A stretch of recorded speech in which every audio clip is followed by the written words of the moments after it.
ছাত্রছাত্রী সাজবাদী চ্যানেল তোমাদের সবাইকে স্বাগত জানাচ্ছি। আজকে আমরা এমসিকিউ নিয়ে একটু আলোচনা করব এবং একদম সহজ সরলভাবে খোলা মনে, কোনো বাধ্যবাধকতা নেই, আমরা এইগুলো নিয়ে একটু আলোচনা করব যে কোন প্রশ্নগুলো এবছর আমরা বিভিন্ন টেস্ট পেপারে দেখেছি, WBIS-এ, ABTA, WBTA, সেই প্রশ্নগুলো একটু আমরা খোলা মনে আলোচনা করব। এখানে কোনো টেনশন নেই, অর্থাৎ এই ভিডিওটা তুমি শেষ পর্যন্ত দেখবে এবং ভাববে যে সত্যিই তো এই প্রশ্নগুলো নিয়ে আমরা এত টেনশন করছি কেন। টেনশন করার কোনো কারণ নেই, শুধু ভিডিওটা দেখে যাও, অনুশীলনী প্রশ্নগুলো দেখে যাও, বইয়ের অধ্যায় ধরে ধরে দেখে যাও, পেয়ে যাবে সব।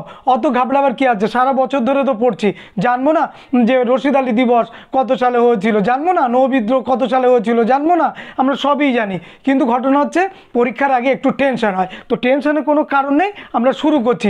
দেখো, প্রথমে যে প্রশ্নটা আলোচনা করব যে আলিবাবা 40 চোর, এটা কী ধরনের লেখা বা এটা কী ধরনের কাহিনী, এটা রূপকথা না লোককথা না কি, মিথ না কি? এটা হচ্ছে লোককথা। আলিবাবা 40 চোর এটা কিন্তু লোককথা। আচ্ছা, নেক্সট প্রশ্ন, প্রথম আধুনিক জাদুঘরটার নাম কি? অ্যাসমেলিয়ান, তোমরা জানো অ্যাসমেলিয়ান জাদুঘর, তাই তো?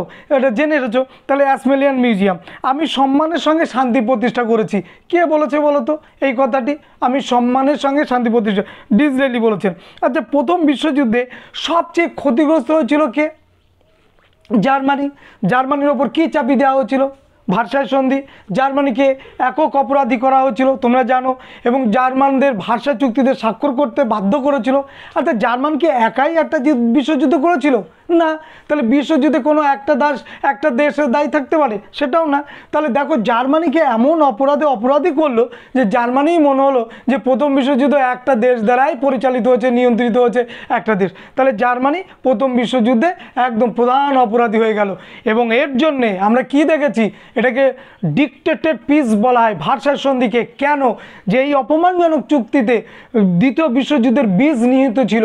অর্থাৎ জার্মানির সৈন্য সংখ্যা 1 লক্ষে নামিয়ে আনলো, জার্মানি সারা দেশটা নিরাপত্তা দিয়ে ঘিরে ফেললো, জার্মানি যাতে অন্য কোনো দেশের সঙ্গে মৈত্রীতা বন্ধনে আবদ্ধ না হতে পারে তার ব্যবস্থা করলো, জার্মানির সমস্ত যে সামরিক অস্ত্রশস্ত্র ছিল সেগুলো সম্বরণ করা হলো, এবং জার্মানিকে কোণঠাসা করা হলো। এ শুনলে অবাক লাগে, যুদ্ধের ক্ষতিপূরণের যে বিপুল বোঝা জার্মানিকে চাপিয়ে দিয়েছিল। জার্মানিকে প্রতিশোধ নেবে না? অবশ্যই নেবে। তোমাকে যদি অন্যায়ভাবে তোমার বন্ধুরা বা তো অন্যায়ভাবে কোনো স্যার বা ম্যাডাম তোমাকে যদি তুচ্ছ তাচ্ছিল্য করে, হেয় করে, ভেতরে কি রাগ হবে না? অবশ্যই রাগ হবে। হয়তো তার বই প্রকাশ হবে না, কিন্তু রাগটা কিন্তু থেকে যায়। এবার সেই রাগটা কখন?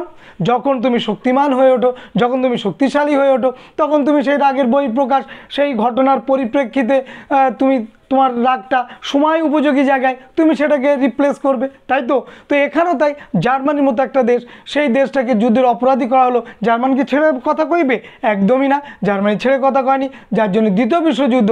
কিন্তু আমরা দেখছি যে ভার্সাই সন্ধি একটা অন্যতম কারণ জার্মানির ওপর চাপিয়ে দেওয়ার জন্য। পরের প্রশ্ন, রেগুলেটিং অ্যাক্ট কত সালে? 1773। রেগুলেটিং অ্যাক্ট পাশে কত? 1773 সালে। আর লাস্ট রেগুলেটিং অ্যাক্ট আমরা জানি 1853 সালে, তাই তো? এবার হচ্ছে, চীনে পর্তুগিজদের বাণিজ্য ঘাঁটি কোথায় ছিল? চীনে তো অনেক বন্দর ছিল, ম্যাকাও ছিল, ক্যান্টন ছিল, সাংহাই ছিল, নিংপো ছিল, অ্যামোয়ে ছিল, ফুচাও ছিল না? তো এর মধ্যে তুমি বলো যে চীনে পর্তুগিজদের বাণিজ্য ঘাঁটি কোথায় ছিল? হ্যাঁ, উত্তর দিয়ে দাও। ম্যাকাও, একদম সঠিক। ম্যাও ম্যাও করে বিড়াল, তাহলে ম্যাও কথাটা মনে থাকবে, ম্যাও মানে ম্যাকাও, এটাও মনে থাকবে। তাহলে এই ম্যাকাও বন্দর ছিল পর্তুগিজদের বাণিজ্য ঘাঁটি, কোথায়? চীনে। এবারে, ভারতের চা গাছ আবিষ্কার করেছে কে? ভারতের চা গাছ আবিষ্কার করেছে কে? Robert Bruce. নেক্সট হচ্ছে, শিখদের ধর্মীয় প্রতিষ্ঠানের নাম কি? যেটা অমৃতসরে রয়েছে, গুরুদ্বার। ক্লিয়ার? কোথায় রয়েছে? অমৃতসর, শিখদের ধর্মীয় প্রতিষ্ঠান। আচ্ছা, ইন্ডিয়ান মিরর এর সঙ্গে কার নাম জড়িত? দেবেন্দ্রনাথ ঠাকুর না কেশবচন্দ্র সেন? শিবনাথ শাস্ত্রী না নবগোপাল মিত্র? কার নাম বলো? কেশবচন্দ্র সেন। পরে হচ্ছে, গুলামগিরি কে লিখেছে? গুলামগিরি লেখক কে? জ্যোতিবা ফুলে। মনে থাকবে, কেশব মেনন না, দাদাভাই নৌরোজিও না, হচ্ছে বি.আর. আম্বেদকরও না, তাহলে কে হবে? জ্যোতিবা ফুলে। আর্য সমাজের প্রতিষ্ঠাতা কে? দয়ানন্দ সরস্বতী, এটা বলে দাও। পরের প্রশ্ন, AITUCর প্রথম সভাপতি কি? All India trade union Congress, এর প্রথম সভাপতি কে? লালা লাজপত রায়। চরমপন্থী 3 জন নেতা আমরা জানি, লাল, বাল, পাল, তার মধ্যে কে? লালা লাজপত রায়, এটা মনে রাখবে। শত দিবসের সংস্কার কার নেতৃত্ব হয়েছিল? চীনে যে শত দিবসের সংস্কার হয়েছিল আমরা এসএকিউতে লিখেছি, তাই না? Kang you way, Kang you way, মনে থাকবে। তাহলে নেক্সট প্রশ্ন হচ্ছে অশনি সংকেত কার লেখা?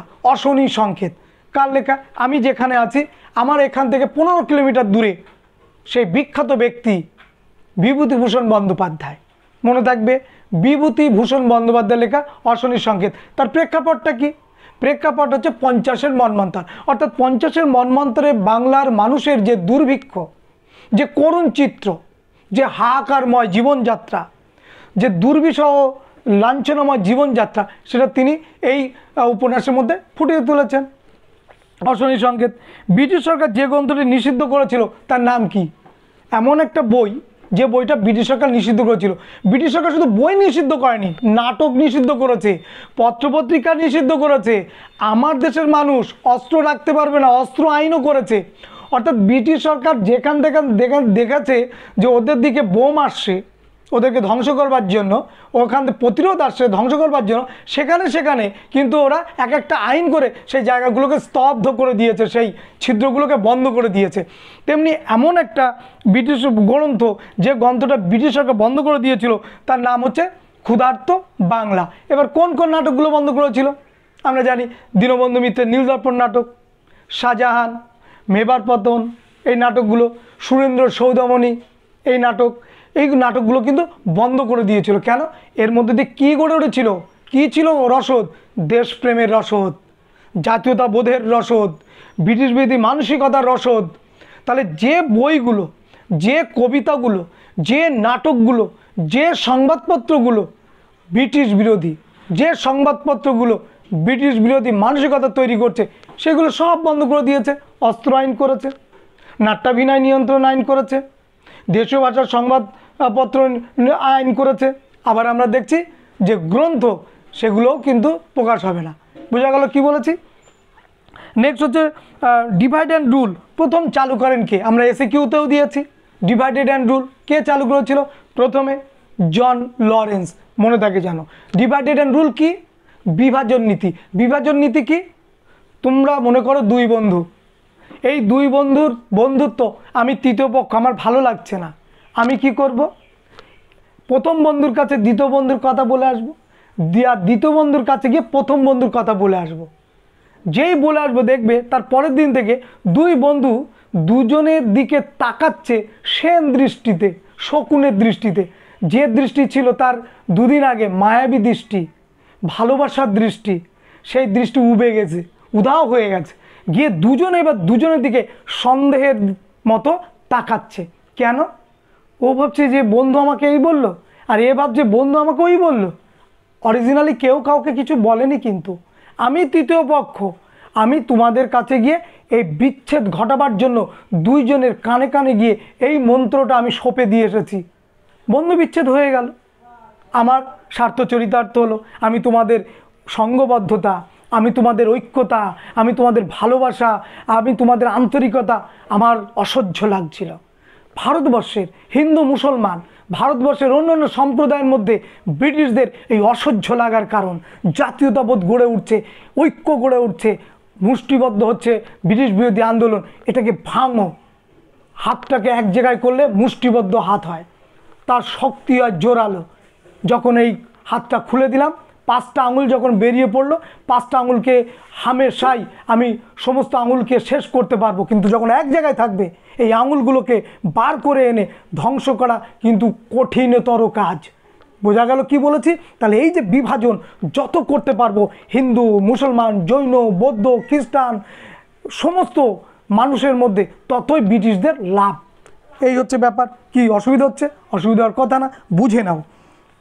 নেক্সট হচ্ছে নেতাজি আজাদিন সরকার প্রতিষ্ঠা করেন কোথায়?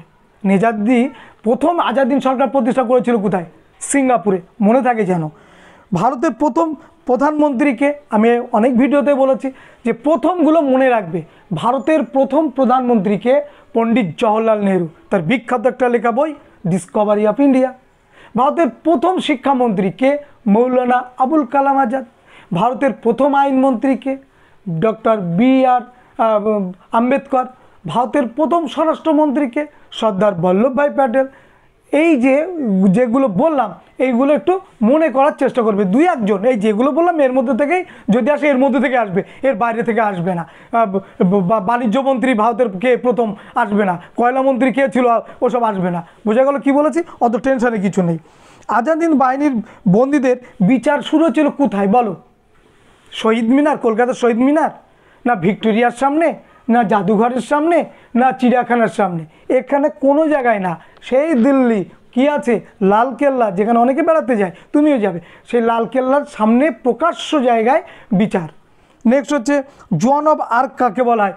ভারতের জোয়ান অব আর্ক কাকে বলা হয়? জোয়ান অব আর্কের সঙ্গে তুলনা করা হচ্ছে ভারতের কোন মহিয়সী বিপ্লবী নারীকে? অবশ্যই 73 বছরের বৃদ্ধা মাতঙ্গিনী হাজরা। এশিয়াবাসীদের জন্য এশিয়া কার স্লোগান ছিল? জাপানের স্লোগান ছিল, মনে থাকবে। নেক্সট হচ্ছে বার্মার বর্তমান নাম কি? মায়ানমার। পরের প্রশ্ন, দি নিউ ইউথ পত্রিকার সম্পাদক কে? নিউ ইউথ, নবতারুণ্য পত্রিকার সম্পাদক চেন তুশিউ। মনে থাকে জানো, চেন তুশুই। এবং চেন তুশুইয়ের নেতৃত্বে কিন্তু মে 4, 4 মে 1919, তোমরা জানো মে 4 আন্দোলন এবছরের জন্য খুব ইম্পর্ট্যান্ট। ওগুলো দেখে যাবে, কিন্তু এগুলো দেখে যাবে। মে 4 আন্দোলন, আলিগড় আন্দোলন, রাজা রামমোহন রায় বিদ্যাসাগর, এগুলো কিন্তু দেখে যাবে। আমরা দিয়েছি, ভিডিওতে দিয়েছি, এগুলো দেখে যাবে এবং আরেকবারও আলোচনা করব। প্রথম আরব ইসরায়েল যুদ্ধে কে পরাজিত হয়েছিল? কারা পরাজিত হয়েছিল? আরবরা পরাজিত হয়েছিল না ইসরায়েল পরাজিত হয়েছিল? আরবরা পরাজিত হয়েছিল। চার্চিল শ্বেতপত্র প্রকাশ করেন কত সালে? 1922 সালে। মনে থাকবে, 1922 সালে চার্চিল শ্বেতপত্র প্রকাশ করেন, এটা কিন্তু মাথায় রাখবে। নেক্সট হচ্ছে পৃথিবীর প্রথম পরমাণু বোমা তৈরি করে কারা? আমেরিকা, মার্কিন যুক্তরাষ্ট্র। তারপরে হিরোশিমা দিবস পালিত হয় কতই August? Hiroshima 6 August, Nagasaki 9 August. বোঝা গেল, যে দুটো শহরে বোমা ফেলে দ্বিতীয় বিশ্বযুদ্ধের পরিসমাপ্তি হয়েছিল সেটা হচ্ছে হিরোশিমা এবং নাগাসাকি। কে বোমা ফেললো? মার্কিন যুক্তরাষ্ট্র। হিরোশিমা কোন দেশের শহর? জাপানের। নাগাসাকি জাপানের। তাহলে নাগাসাকির এই প্রধান দুটি শহরে 6 আগস্ট হিরোশিমাতে বোমা ফেললো আর 9 আগস্ট নাগাসাকিতে বোমা ফেললো। এই বোমা ফেলার পর জাপান আত্মসমর্পণ করলো, দ্বিতীয় বিশ্বযুদ্ধের পরিসমাপ্তি করলো। এবার দ্বিতীয় বিশ্বযুদ্ধের সূচনা হয়েছিল কোন ঘটনা দিয়ে? 1939 সালে হিটলারের পোল্যান্ড আক্রমণের মধ্যে দিয়ে। তাহলে প্রথম বিশ্বযুদ্ধ শুরু হয়েছিল কোন ঘটনার মধ্যে দিয়ে? 1914 সালে সেরাজাব হত্যাকাণ্ডের মধ্যে দিয়ে। মনে আছে নিশ্চয়ই, জেনে যাবে এগুলো। নেক্সট হচ্ছে ভারতের সর্বোচ্চ আদালত নাম কি? ভারতের সর্বোচ্চ আদালতের নাম কি? Supreme court. ভারতের সর্বোচ্চ আদালত প্রথম কোথায় ছিল? এই কলকাতাতে ছিল, তখন কলকাতা ভারতবর্ষের রাজধানী। সুপ্রিম কোর্টের প্রথম প্রধান বিচারপতি কে ছিলেন? Sir Elijah Impey. Supreme Court কত সালে প্রতিষ্ঠা হয়? 1773 সালে রেগুলেটিং অ্যাক্ট অনুযায়ী 1774 খ্রিস্টাব্দে। মনে থাকে যেন 74 খ্রিস্টাব্দ। আচ্ছা, নেক্সট হচ্ছে ভারতের পরিকল্পনা কমিশনের সভাপতি কে ছিলেন? ভারতের প্রথম প্রধানমন্ত্রী ছিলেন পণ্ডিত জওহরলাল নেহরু, তিনি এই পরিকল্পনা কমিশনের সভাপতি ছিলেন। পরের প্রশ্ন, বড় শহরের কর্পোরেশনের প্রধানকে কি বলে? বড় শহরের কর্পোরেশনের প্রধানকে কি বলে? যে কর্পোরেশনের প্রধান হয়েছিলেন দেশবন্ধু চিত্তরঞ্জন দাস, যে কর্পোরেশনের প্রধান হয়েছিলেন আমাদের নেতাজি সুভাষচন্দ্র বসু, কে? তাকে কি বলে? মেয়র বলে, মেয়র। মনে থাকে জানো। এবারে দেখো আরও কিছু প্রশ্ন, যতটা পারি আমরা এগিয়ে যাই। কেমন? মিথ, এই যে শব্দটি, এই মিথ শব্দটি এসেছে মিথস থেকে। এটা কোন দেশের কি শব্দ? এটা যে গ্রিক শব্দ। কোন দেশের শব্দ? গ্রিক শব্দ। মিথস থেকে মিথ শব্দটা এসেছে। জীবনের জলসাঘর কার? আত্মজীবনী, মান্না দে। দেখো এটা নিয়ে কনফিউজড আছে, এই যে মান্না দের জীবনের জলসাঘর, এটা আত্মজীবনী না স্মৃতিকথা? অনেক জায়গায় আত্মজীবনীর মধ্যেও নাম লেখা আছে, অনেক জায়গায় কিন্তু স্মৃতিকথা হিসাবেও নাম লেখা আছে। বলে দিলাম কিছু কিছু কনফিউজ প্রশ্ন আছে এইগুলো, তার মধ্যে এটা কিন্তু। যে নীতির মাধ্যমে কোনো শক্তিশালী দেশ অন্যান্য দেশগুলোকে পরাজিত করে নিজের শাসন ক্ষমতা প্রয়োগ করে, সে তাকে কি বলে? সাম্রাজ্যবাদ। নেক্সট হচ্ছে নতুন বিশ্ব শব্দটি প্রথম ব্যবহার করেন কে? নতুন বিশ্ব কাকে বলা হয়? আমেরিকাকে। এই নতুন বিশ্ব নামকরণ কে করেছিল? Amerigo Vespucci. মনে থাকে জানো। বন্দিবাসের যুদ্ধ কত সালে হয়? 1760। কলকাতা সুপ্রিম কোর্টের প্রথম প্রধান বিচারপতিকে একটু আগে বলে দিলাম, স্যার ইলিজা ইম্পে। তারপরে হচ্ছে কোহং নামে পরিচিত কি? কোহং এটা হচ্ছে বণিক সংঘ, মনে থাকে জানো, বণিক সংঘ কোহং। তোমরা 11-এ পড়ে এসেছিল গিল্ড, মনে আছে? অবশ্যই মনে থাকবে। গিল্ড গড়ে উঠেছিল কাদের নিয়ে? ব্যবসায়িকদের নিয়ে গড়ে উঠেছিল গিল্ড, মনে থাকবে। ইউরোপে নিজেদের নিরাপত্তা, ব্যবসা বাণিজ্য সুন্দর করা, অবাধ করা ব্যবসা বাণিজ্যটাকে, নিজেদের মধ্যে সহাবস্থান বজায় রাখা, গিল্ড প্রতিষ্ঠার কারণগুলো খুব ইম্পর্ট্যান্ট ছিল, 11-এ পড়ে এসেছিল। তাহলে এই জন্যে গিল্ড হচ্ছে বণিকদের সংঘ। আজও ভারতে গিল্ড আছে এবং এটা বণিকদের সংঘ। Lord Wellesley, Lord Warren Hastings, তিনি প্রাচ্যবাদী ছিলেন না পাশ্চাত্যবাদী ছিলেন? কি বলবো আমরা? পাশ্চাত্যবাদী, মনে থাকে। এই প্রাচ্যবাদী, মেকলে ছিলেন পাশ্চাত্যবাদী। প্রাচ্যবাদী কাদের বলে? যারা এদেশীয় শিক্ষার পক্ষে মত প্রকাশ করেছিলেন, যে এদেশীয় ভাষা সংস্কৃতির মধ্য দিয়ে শিক্ষার উন্নতি করবার জন্যে যারা মত প্রকাশ করেছিলেন তারা ছিলেন প্রাচ্যবাদী। আর যারা ইউরোপীয় শিক্ষাটাকে ভারতে প্রবর্তন করে সেই শিক্ষার মাধ্যমে ভারতের উন্নতির যারা কথা বলেছিলেন তাদেরকে বলা হচ্ছে পাশ্চাত্যবাদী, ইংলিস্ট আর ওরিয়েন্টালিস্ট। যাক, পরে আসবো। লর্ড ওয়েলেসলি কোন নীতির প্রবর্তক? 1798 সালে দারুণ একটা নীতি প্রবর্তন করেছিলেন লর্ড ওয়েলেসলি, তার নাম হচ্ছে অধীনতামূলক মিত্রতা নীতি। আসলে ভারতবর্ষটাকে ওরা ইচ্ছা মতো যে কোনো নীতির মধ্যে বেঁধে ফেলেছে। কখনো কুশাসন অজুহাতে রাজ্য গ্রাস করেছে, কখনো দত্তক পুত্র তুলে দিয়ে রাজ্য গ্রাস করেছে, কখনো যুদ্ধ করে রাজ্য গ্রাস করেছে, কখনো অধীনতামূলক মিত্রতার মধ্যে আবদ্ধ করে রাজ্য গ্রাস করেছে। অর্থাৎ ছলে বলে কৌশলে তোমাকে আমি খাবো, তোমাকে আমি আমার পক্ষে নিয়ে আসবো। কোন কৌশল অবলম্বন করে আনা যায়, এটা একদম ওরা লাগাতারভাবে নিরন্তরভাবে বিভিন্ন পদ্ধতি উদ্ভাবন করে ওরা ভারতবর্ষটাকে ব্রিটিশদের সাম্রাজ্যভুক্ত করেছে। তো লর্ড ওয়েলেসলি এই ব্যক্তিও, তিনিও অধীনতামূলক মিত্রতা নীতিতে একটা পদ্ধতি প্রবর্তন করে অধীনতায়, স্বাধীনতার জায়গায় অধীনতায় তিনি দেশীয় রাজ্যগুলোকে যারা চুক্তিতে স্বাক্ষর করেছে তাদেরকে নিয়ে এসেছেন। কি বলা হয়েছিল এর বক্তব্য কি? অধীনতামূলক মিত্রতা নীতি, যে এই অধীনতামূলক মিত্রতা নীতিতে কোনো দেশীয় রাজ্য যদি সই করে তাহলে তাকে দুটো দিক থেকে সুবিধা দেওয়া হবে। কি সুবিধা? তার রাজ্যের শান্তি শৃঙ্খলা বজায় রাখবে এই ব্রিটিশ, এবং সে যাতে বিদেশি শত্রু দ্বারা আক্রান্ত না হয় সেই দিক থেকেও তাকে রক্ষা করবে এই ব্রিটিশ। বোঝা গেল? East India company. তাহলে এই যে দুটো লোভ দেখালো, এই লোভে পড়ে গেল আমাদের হায়দ্রাবাদের নিজাম। কিন্তু ও বুঝতে পারলো না যে এই চুক্তিতে স্বাক্ষর করা মানে আমার একরকম পরাধীনতা, আমার স্বাধীনতা লুপ্ত হওয়া। বিনিময়ে কি? একদল ব্রিটিশ রেসিডেন্ট থাকবে, বিনিময়ে কি? সেই রেসিডেন্টের খরচ তোমাকে চালাতে হবে, বিনিময়ে কি? যদি খরচের পয়সা না দাও সেই রাজ্যের একটা অংশ তাকে ছেড়ে দিতে হবে। তাহলে কি হলো? বিনিময়ে কি? আমি শুধু চেয়ারে বসে থাকবো? আমার কর্তব্য নেই? না, কোনো কর্তব্য নেই, কারণ তুমি তো সঙ্গে সঙ্গে পরাধীন হয়ে গেলে। সই করা মানে পরাধীন হয়ে যাওয়া। তাহলে এটাও একটা পলিসি কিন্তু ভারতবর্ষে ব্রিটিশ সাম্রাজ্য বিস্তার করার ক্ষেত্রে, এবং এটা চালু করেছিলেন লর্ড ওয়েলেসলি 1798 সালে। আচ্ছা, নেক্সট হচ্ছে পরের প্রশ্ন, লর্ড ডালহৌসি কোন নীতি প্রবর্তন করেছিলেন? সত্য বিলোপ নীতি। আর চিরস্থায়ী বন্দোবস্ত কে চালু করেছিলেন? Lord Cornwallis. নেক্সট হচ্ছে সিমনোসেকের সন্ধি কত সালে হয়? 1895, চীন জাপান। পরের প্রশ্ন, ভারতবর্ষ ব্রাহ্ম সমাজ প্রতিষ্ঠা করেন কে? কেশবচন্দ্র সেন। দেখো, ব্রাহ্ম সমাজ কে প্রতিষ্ঠা করেছে? ভারতবর্ষ ব্রাহ্ম সমাজ কে প্রতিষ্ঠা করেছে? নববিধান ব্রাহ্ম সমাজ কে প্রতিষ্ঠা করেছে? আদি ভারতবর্ষ ব্রাহ্ম সমাজ কে প্রতিষ্ঠা করেছে? দেখো, আমি কিন্তু ভিডিও দেওয়া আছে, এইটা যাতে কনফিউজড না হয়, আমি কিন্তু এই শুধু পার্টিকুলার এর উপর একটা ভিডিও দেওয়া আছে, তোমরা কিন্তু অবশ্যই ওটা দেখে নেবে। তাহলে দেখবে যে গোলাবে না, শিবনাথ শাস্ত্রী কোন দিকে, দেবেন্দ্রনাথ ঠাকুর কোন দিকে, কেশবচন্দ্র সেন কোন দিকে, সব কিন্তু দেওয়া আছে। আনন্দমোহন বসু কোন দিকে, সব দেওয়া আছে, একটুখানি দেখে নিও। তাহলে ভারতবর্ষীয় ব্রাহ্ম সমাজের কে ছিলেন? কেশবচন্দ্র সেন। ওকে ব্রহ্মানন্দ উপাধি কে দিয়েছিল? দেবেন্দ্রনাথ ঠাকুর। ক্লিয়ার? মনে থাকে জানো। পরের প্রশ্ন, লখনৌ চুক্তি স্বাক্ষরিত হয়েছিল কত সালে? লখনৌ চুক্তি 1916 সালে। নেক্সট প্রশ্ন, বারদৌলি সত্যাগ্রহের নেতৃত্ব দিয়েছিলেন কে? সর্দার বল্লভভাই প্যাটেল। সর্দার উপাধি কারা দিয়েছিল?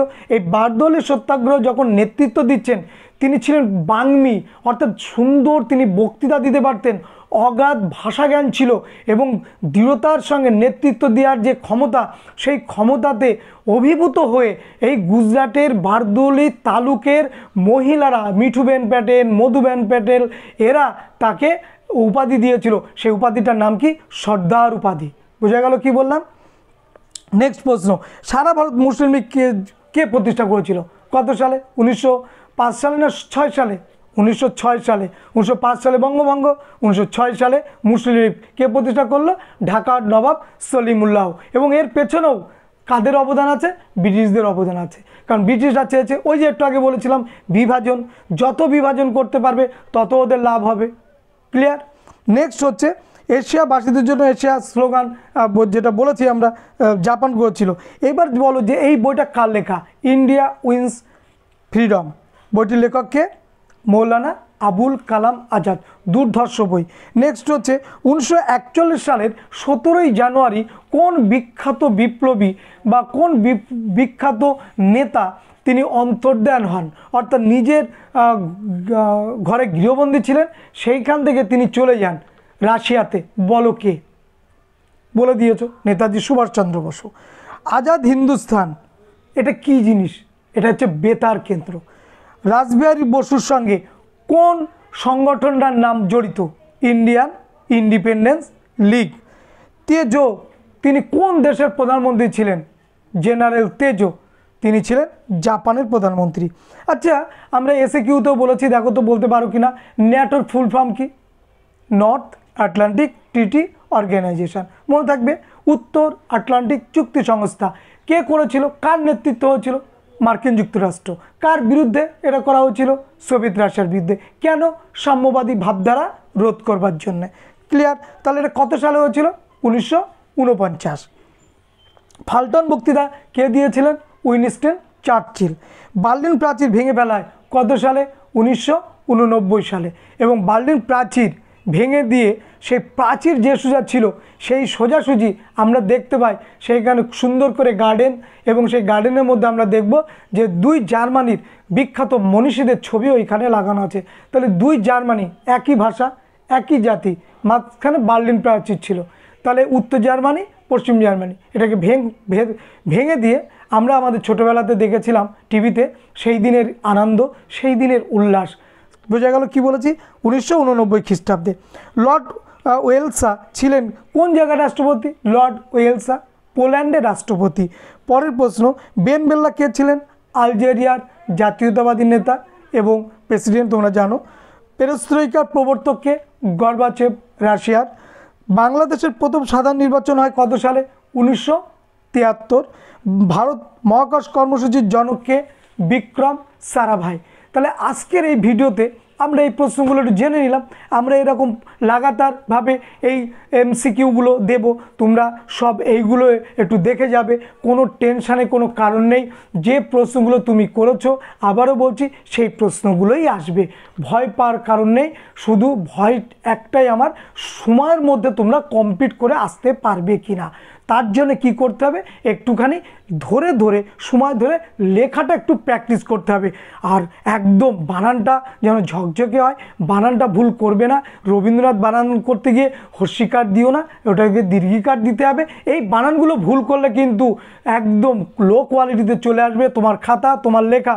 কারণ মানসিকতাটা তৈরি হয়ে যাবে পরীক্ষকের যে এর মধ্যে তাহলে আর কিছুই নেই। সুতরাং তোমার কোয়ালিটিকে বোঝানোর জন্য তুমি আপ্রাণ চেষ্টা করবে। এই কটা দিন আপ্রাণ চেষ্টা করে যাও, সাফল্য আসবেই। যদি ভালো লাগে অবশ্যই তুমি তোমার মন্তব্যটা জানাবে। আমি লাগাতারভাবে এই রকম উত্তরগুলো দেওয়ার চেষ্টা করব এবং বড় প্রশ্নও দেব। সবাইকে আমার পক্ষ থেকে রইল শুভেচ্ছা, শুভকামনা।